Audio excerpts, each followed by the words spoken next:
एकर figure बाकू कीजिए प्रभुनंद मीनार खानी।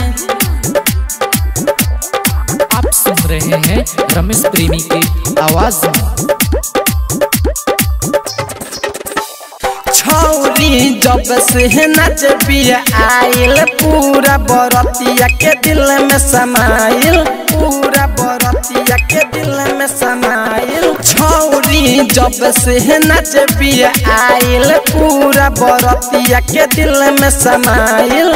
ई एकर ढोरी बाट गई रे इनार खानी, ई एकर ढोरी बाट गई रे इनार खानी। एकर फिगर बा, एकर फिगर बा, एकर फिगर बा कुतुब मीनार खानी। एकर फिगर बा कुतुब मीनार खानी, एकर फिगर बा कुतुब मीनार खानी, मीनार खानी। Super recording studio Adapur.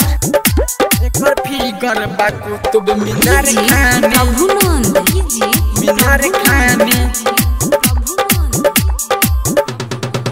पातर कमर एकर देखनी ना ऐसन, चोली के भीतर माल रखले बिया जैसन। पातर कमर एकर देखनी ना ऐसन, चोली के भीतर माल रखले बिया जैसन।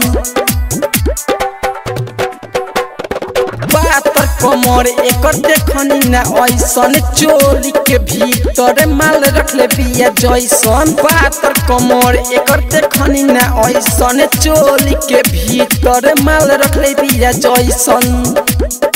छौरी कहेले हमरा के तू छिनार बानी, छौरी कहेले हमरा के तू छिनार बानी, छिनार बानी। एकर फिगर बा, एकर फिगर बा, एकर फिगर बा कुतुब मीनार खानी। एकर फिगर बा कुतुब मीनार खानी, कुतुब मीनार खानी, मीनार खानी।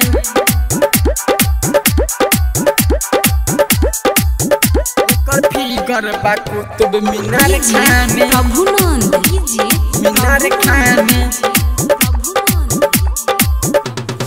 लहंगा उठा दे में एक नाचत नहीं ठीक से, रमेश प्रेमी कहे बड़ी बिया ढीट रे। लहंगा उठा दे में एक नाचत नहीं ठीक से, रमेश प्रेमी कहे बड़ी बिया ढीट रे, बिया ढीट रे। लहंगा उठा दे में एक नाचत नहीं ठीक से, रमेश प्रेमी कहे बड़ी बिया ढीट रे।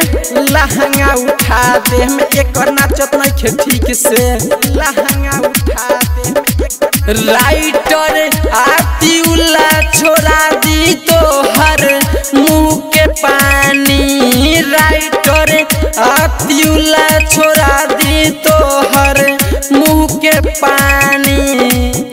एकर फिगर बा, एकर फिगर बा, एकर फिगर बा कुतुब मीनार खानी।